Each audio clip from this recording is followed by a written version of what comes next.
साथियों, मैं डॉक्टर रितु सिंह। बहरहाल हम लोगों को सोशल मीडिया पे बहुत पहले ही जुड़ जाना चाहिए था, लेकिन खैर वक्त ने जब इजाजत दी, आप सबके सामने चुनावी माहौल के बाद चुनावी नतीजे 4 जून को आपने उसका प्रमाण देखा और इसके सामने एक बहुत बड़ी साजिश जो खुल के नजर आई। मैं नहीं जानती कि आप उस साजिश को देख पाए या नहीं देख पाए, मैं नहीं जानती कि आप वो चालाकी पकड़ पाए या नहीं पकड़ पाए, लेकिन हम उस चालाकी को समझ भी पाए और पकड़ भी पाए। अचानक से वो दर्द, अचानक से गोदी मीडिया का, इंडियन मीडिया का कंप्लीटली एक डिफरेंट नैरेटिव चलाना, जिस इंडियन मीडिया ने पूरे चुनावी दौर के माहौल में एक बार भी उन लीडर्स का जिक्र नहीं किया, एक बार भी टीवी अखबार ने ना ही दिखाया, ना ही अखबारों ने उन लीडर्स के बारे में छापा। सिर्फ और सिर्फ साजिश के चलते एक बड़ी दलित नेता को खत्म करने की कोशिश की गई। एक बड़ी दलित नेता जिसका एक बड़ा चेहरा जो दलित आदिवासियों के लिए बहुत मायने रखती है, सिर्फ और सिर्फ इस मीडिया ने चुनाव के नतीजों के बाद उसको खत्म करने की साजिश रची।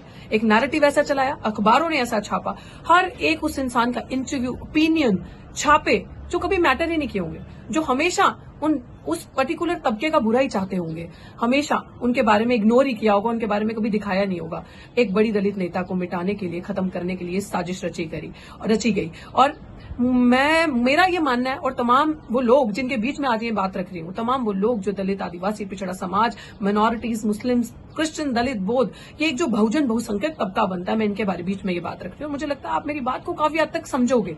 मैं ये बात का एहसास दिलाना आपको क्यों जरूरी है कि इंडियन मीडिया और इंडियन पॉलिटिक्स खास करके अगर मैं बात करूं तो एक दलित बहुजन राजनीति के बिना अधूरी है, और एक दलित लीडर के बिना, ट्रू लीडरशिप के बिना इंडियन पॉलिटिक्स कभी सर्वाइव ही नहीं कर सकती और कभी चल ही नहीं सकती, जो उनके हकों की बात करता हो। और इंडियन मीडिया ने आपको क्या दिखाया? अपने दिल पे हाथ रखिए और पूछिए अपने आप से कि इंडियन मीडिया ने पिछले 3 महीनों से जब से ये चुनावी माहौल बना है, सिर्फ आपको 2 चेहरे दिखाए और 2 विकल्प दिखाए, नरेंद्र मोदी वर्सेस राहुल गांधी। सिर्फ ये 2 चीजें करके दिखाई।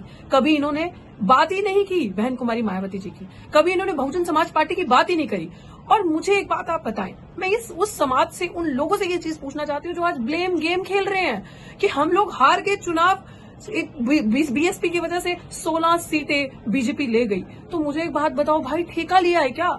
डेमोक्रेसी है, डेमोक्रेटिक कंट्री है वो। इस डेमोक्रेसी में एक नेशनल पार्टी सभी की सभी, पूरी की पूरी यूपी की सीटों पे चुनाव लड़ेगी, और जब देश में चुनाव होगा तो पूरे देश में अपने दम पे चुनाव लड़ा जाएगा। पार्टी की गलती नहीं, गलती उन लोगों की है जो ये भूल जाते हैं हमारा असली घर कहाँ है। गलती कोई बात नहीं, स्ट्रैटेजी कभी फेल होती है, कभी हिट होती है, स्ट्रैटेजी बदली ऊपर नीचे जा सकती है। आप लोग जो आज पिछले 1 हफ्ते से ये नैरेटिव चल रहा है, उन लोगों को भी मैं बताना चाहती हूँ। मैं उस सवालों के भी जवाब दूंगी जो आप लोग मुझसे कर रहे हो, लेकिन मैं आप लोगों को ये बात जरूर बताना चाहती हूँ, गांधी परिवार के पीछे कांग्रेस है, बीजेपी के पीछे आरएसएस है, दलित, आदिवासी, बहुजनों आपके पीछे क्या है? किधर खड़े हो? इसने लात मारी तो इधर, इसने लात मारी तो इधर, दोनों में बस डोलते रहना है। आपके पीछे क्या है? और जो लोग मेरी बात समझ पाए, बहुजन समाज अगर मेरे को देख रहा है और मेरी बात सुन रहा है, समझ पा रहा है, तो आपके पीछे सिर्फ और सिर्फ मात्र एक विकल्प, आपकी अपनी पार्टी, बहुजन समाज पार्टी, जो एक विचारधारा पे आधारित पार्टी है, जिसके पास विचार है, जिसके पास आइडियोलॉजी है, जो सिद्धांतों पे कायम पार्टी है, जो किसी का बुरा नहीं करेगी, जो छल कपट जाति के नाम पे लोगों के साथ अत्याचार नहीं करेगी, जो किसी का हक नहीं खाएगी, जो आपके साथ खड़ी होगी। आप बहन कुमारी मायावती जी पे बात करते हैं, आप उन पे लांछन लगाते हैं, आप उनको बताते हैं कि वो सड़कों पे नहीं आती, तो ठीक है। आप आज मुझे बताएं कि दिल्ली विश्वविद्यालय से मैं पढ़ी हूं, दिल्ली विश्वविद्यालय में मैंने आंदोलन किया, डॉक्टर रितु ने, दिल्ली विश्वविद्यालय में तमाम टीचरों को डिस्प्लेस किया गया, हटाया गया। तो आप मुझे इस चीज पे बता दें कि कहां ये जो गठबंधन, ये जो इंडिया अलायंस अभी बना है, कितने धरने किए उन्होंने, कितने सड़कों पे उतरा ये इंडियन अलायंस, कितना ये जो गठबंधन बना है, कितना जो टीचर्स डिस्प्लेस, जिनकी थाली से निवाले छीने गए, उनके लिए आके सड़कों पे बैठ के धरना की और मांग करी न्याय की और बोला कि इनको वापस प्लेसमेंट दी जाए, वापस इनको लिया जाए जॉब्स पे, इनका डिस्प्लेसमेंट गलत है, हम इनके लिए धरना करेंगे। क्या आम आदमी पार्टी, क्या कांग्रेस, क्या अन्य अलायंस का जो पार्ट बने हैं, समाजवादी पार्टी या और पार्टीज ने कितने धरने आपके लिए किए, कितने सड़कों पे आपके लिए तमाम लड़ाइयां लड़ी, या 229 दिन का धरना जो आपकी बेटी डॉक्टर रितु करके आई, उसके लिए कितना साथ दिया और कितना बैठे।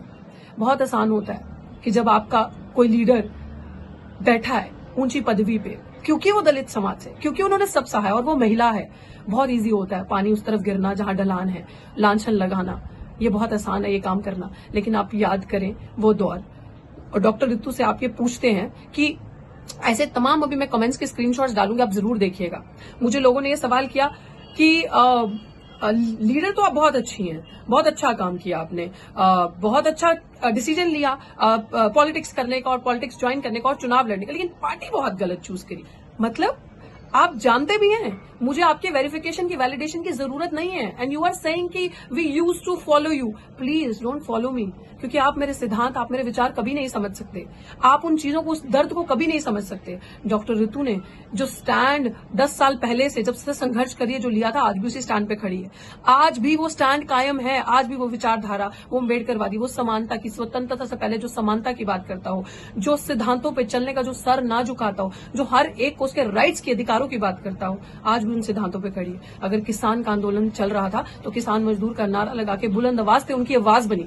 सीएनआरसी में अपने दलित गरीब भाई जिनके पास दस्तावेज नहीं है, अपने मुस्लिम भाई जिनको सताया जा रहा था, भाई बहन जिनके पास दस्तावेज नहीं है, जिनके पास पर्चे दिखाने की बात की जाती, तो बुलंदियों से उनकी आवाज उठाई। हर आंदोलन में पहलवान बच्चों के साथ, जब देश का मान सम्मान उनके साथ अत्याचार हो रहा था, उनके साथ कंधे से कंधा मिला के खड़ी रही। और जब अपनी बारी आई, जब अपनी बात आई, तो वो न्याय, वो इंसाफ जो रोहित वेमुला से लेकर डॉक्टर ऋतु को मिलना चाहिए था, उसके लिए बुलंद आवाजों में लड़ी। अपना आंदोलन करते करते ये एहसास हुआ कि इतनी पावर, इतनी ताकत हम लोगों में, हमारे समाज में है कि हम एक हो सकते हैं, लेकिन सिर्फ और सिर्फ कमी है तो कलम की ताकत की। क्योंकि कलम की ताकत उनके पास है, इसलिए क्रिमिनल अभी तक कुर्सी पे कार्यरत है। अभी तक वो कुर्सी पे प्रिंसिपल बनी बैठी है, और वो इसी संघ के प्रिंसिपल है जिस संघ के झंडे डंडे दरियां आप बिछाते हैं। इसी संघ की वजह से, इसी आरएसएस की वजह से वो प्रिंसिपल वहां पे बैठी है। तो आप बात करते हैं इस समानता की, आप बात करते हैं उन पार्टीज की, आप बात करते हैं इन सारी चीजों की कि ये आपके साथ फेयर एंड जस्ट ट्रीटमेंट करेंगे। तो डॉक्टर ऋतु सिंह को ये डिसीजन लेना पड़ा कि चुनाव लड़ना है और उस विचारधारा को ऊपर उठाना है मान्यवर साहब कांशीराम जी की। और दूसरी बात कि डॉक्टर ऋतु सिंह ने चंडीगढ़ से चुनाव क्यों लड़ा, डॉक्टर ऋतु सिंह ने बीएसपी की सीट से चंडीगढ़ से चुनाव क्यों लड़ा, तो मैं आपको आज आप लोगों के सवालों के जवाब दे दूं कि आप सबने कहा कि डॉक्टर ऋतु सिंह ने बीएसपी की सीट, बीएसपी एक नेशनल पार्टी है और राष्ट्रीय स्तर की पार्टी और एक बड़ी पार्टी, और उससे चुनाव लड़ना इसलिए जरूरी था क्योंकि उसके विचारों को हम जैसे युवा आगे लेकर जाएंगे। वो फ्लेम, वो जो आग आपके अंदर मान्यवर साहब कांशीराम जी ने लगाई थी, कहते हैं ना, मान्यवर साहब कांशीराम जी के लिए एक नारा बहुत प्रसिद्ध है कि तेरी नेक कमाई तूने सोती कौम जगाई। और एक्चुअली में हम लोग सो गए थे, हम लोग बाबा साहेब भीमराव अम्बेडकर को भूल गए थे। अगर साहब कांशीराम जी नहीं होते तो हम लोग याद भी नहीं कर पाते। वो सिख, वो पंजाब का पंजाबी, दलित, सिख, जट समाज के हो, चाहे वो किसी भी समाज के, वो याद रखेंगे मान्यवर साहब जब चले थे रस्ते पे चुनावी दौड़ में सबको एक करने, एससी एसटी ओबीसी माइनॉरिटीज तबके को, दबे कुचले तबके को एक करने, तो उन्होंने कहा था कि मेरा मैनिफेस्टो, पत्रकारों ने पूछा क्या है, तो उन्होंने कहा साहिब श्री गुरु ग्रंथ साहिब मेरा मैनिफेस्टो है, क्योंकि वही एक ग्रंथ ऐसा है जो छल कपट, जो ऊंच नीच नहीं करता। और इसी के सिद्धांतों पे मान्यवर साहब की बहुजन समाज पार्टी बनी थी, और उन्हीं सिद्धांतों को, उसी लेगेसी को, जिसको बहन कुमारी मायावती जी एक जो सबसे बड़ा नारीवाद का चेहरा बन के उभरी और वो उसको आगे लेकर चली, आज वो लेगेसी हमें आगे लेकर जानी। आज शुक्र मनाओ कि आपके सरमाए, सिर पे हाथ रखने वाला कोई जीवित है। जब चला जाता है इंसान दुनिया से ना, तो आप कहते हो इंसान अच्छा था। जब बाबा साहेब चले गए तो उनको याद किया, आज रोते हैं कि काश थोड़ा और जी लिए होते। जब मान्यवर साहब कांशीराम नहीं रहे तो लोगों को उनकी कही बातें, उनकी सुनी बातें याद आई और उनका होना जिंदगी में याद आया। शर्म करो, आज बहन जी आपके सर पे हैं, आज आपके सर पे हाथ है, लोगों को उस चीज का डर है कि आपका सरमाया आपके सर पे है।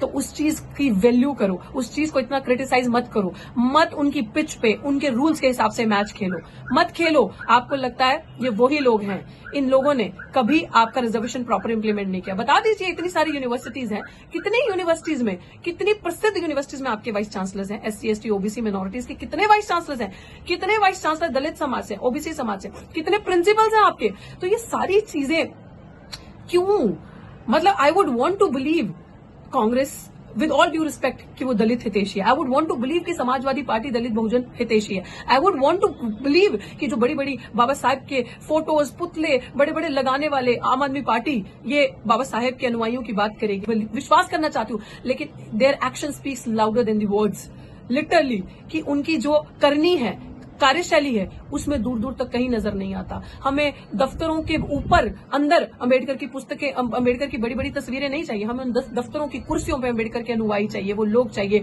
जिनके हाथों से उनके महापुरुषों ने कलम पकड़ाई थी, आज उनके हाथों से आपने कलम छीनकर उनके हाथों में दोबारा आपने झाड़ू पकड़ा दिया। और मैं सच बताऊं, हम लोग जो एक्टिविस्ट हैं, हम लोगों की वजह से आज मजबूरी बन गई इन लोगों को दलित, आदिवासी और अंबेडकर के बारे में बात करने की, बहुजन समाज के बारे में, जातिगत जनगणना के बारे में बात करने की इनकी मजबूरी बन गई। हम लोगों ने वो पर्चे झेले, हम लोगों ने वो डंडे, वो लाठी, पुलिस की वो डिटेंशन होना, वो डिटेन होना, वो जेलें हम लोगों ने झेली हैं। हम लोग जेलों तक पहुंचे आंदोलन करके, जिसमें हमने दलित आंदोलनों की बात करी, जिसमें हमने रिजर्वेशन को प्रॉपर इंप्लीमेंटेशन की बात की, SC/ST एक्ट के डिल्यूट हो रहा था उसको बचाने की बात करी, रोस्टर मूवमेंट लड़ा हमने, इस तरीके के बड़े बड़े एब्जॉर्प्शन मूवमेंट लड़े। जब हमने ऐतिहासिक मूवमेंट्स जब लड़े, आंदोलन को सड़कों पर जीवित रखा, उस वजह से सरकारों को एहसास हुआ कि कितना जरूरी है इंडियन पॉलिटिक्स में दलित बहुजनों की बात करना और दलित लीडर्स को जिंदा रखना। इसी वजह से आज वो अंबेडकर के पुतले लेके, अंबेडकर की तस्वीरें लेके और संविधान की किताब को लेके सर पे लगाने का दिखावा करना, ये सारी चीजें करने पे मजबूर हो गए।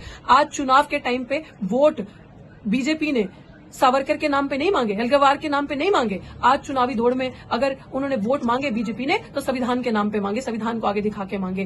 कांग्रेस ने वोट अब संविधान की पूरी पब्लिसिटी करके, संविधान को हाथ में पकड़ के संविधान के नाम पे मांगे। उन्होंने गांधी के नाम पे वोट नहीं मांगे। उन्होंने समाजवादी पार्टी ने संविधान के नाम पे वोट मांगे। आम आदमी पार्टी ने बाबा साहब की बड़ी बड़ी तस्वीरें दफ्तरों में लगाकर, भगत सिंह जी की तस्वीरें दफ्तरों में लगाकर उन पे वोट मांगे और किसी पे वोट नहीं मांगे। तो इसलिए ये बहुत जरूरी है आप सबको समझना कि अगर हम जैसे लोग जीवित नहीं होंगे, हम जैसे लोग जो आंदोलन करते हैं, जो अपना विरोध दर्ज करवाते हैं, अगर हम लोग ये डिसेंट की आवाज अगर जीवित